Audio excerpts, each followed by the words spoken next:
Hello everyone, आप सबको पहले थैंक यू मेरे पहले ही वीडियो में इतना अच्छा रिस्पांस देने के लिए।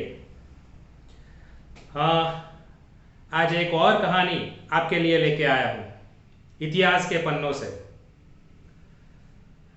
राजा कालस्य कारणम, राजा ही काल का कारण होता है। यह कहानी चंद्रगुप्त मौर्य के समय की यह कहानी है। एक बार विदेश से मैग्नेथिस नाम का एक राजदूत हमारे भारत में घूमने आया था। भारत की कई जगहों पे वो घूमा। घूमते घूमते वो गंगा नदी के किनारे पहुंचा। वहां पर उसको एक ब्राह्मण मिला। उस ब्राह्मण को उसने पूछा कि मुझे चाणक्य से मिलना है। वो ब्राह्मण उसको लेके जंगल की ओर चलने लगा। जंगल में जाके उसने कहा कि सामने दिख रही वो जो कुटीर है वहां पर आपको मिलेंगे चाणक्य। मैग्नेथिस आश्चर्यचकित हो गया कि यहां पर भारत का सबसे बड़ा मंत्री इस छोटी सी कुटीर में कैसे? पर फिर भी मिलना तो था।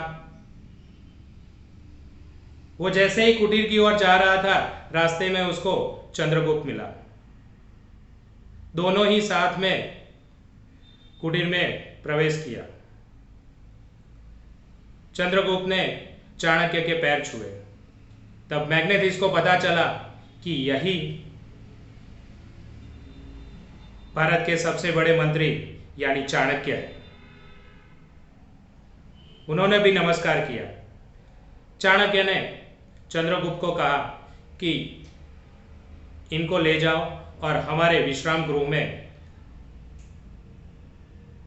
आराम करने के लिए उनको ले जाओ और बोलो कि हम उनसे कल शाम को मिलेंगे। और चंद्रगुप्त उनको ले जाके विश्राम गृह में ठहराता है। दूसरे दिन दोनों ही चाणक्य से मिलने आते हैं। जैसे ही दोनों कुटीर में प्रवेश करते हैं, चाणक्य कोई गंभीर विषय पे लिख रहे होते हैं। उनका ध्यान चंद्रगुप्त और ये मैग्नेथिस पे जाता है। तुरंत ही चाणक्य ने वहां पर एक जलता हुआ जो दिया था वो बुझा दिया और बाजू में पड़ा हुआ एक दिया उन्होंने जलाया और उनको बैठने के लिए बोला। दोनों की बातचीत शुरू हुई। चाणक्य ने पूछा, कैसा लगा हमारा देश? मैग्नेथिस ने कहा, बहुत ही अच्छा।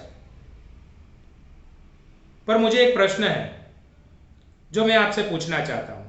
चाणक्य ने कहा, निसंकोच पूछो, क्या है आपका प्रश्न? मैग्नेथिस ने कहा कि जब हम कुटीर में प्रवेश किया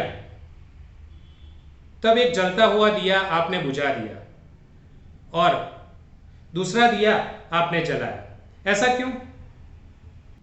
मुस्कुराते हुए कहा कि जो पहला दिया था उसमें तेल सरकारी राजकोष का था और हम व्यवहारिक बात करने के लिए बैठे जिसमें मैंने खुद का दिया जलाया है। मेरे घर का दिया जल रहा है। यह सुन के मैग्नेथिस बहुत खुश हो गया और उसने कहा कि जिस देश में ऐसे मंत्री होते हैं वो देश महान ही होता है। The king is a responsible for a time. कैसी लगी ये कहानी मुझे जरूर बताना कमेंट में। और अगर आपको अच्छी लगी हो तो लाइक तो जरूर कर देना और हाँ, आपके फ्रेंड्स को सेंड करना मत भूलिएगा। Thank you.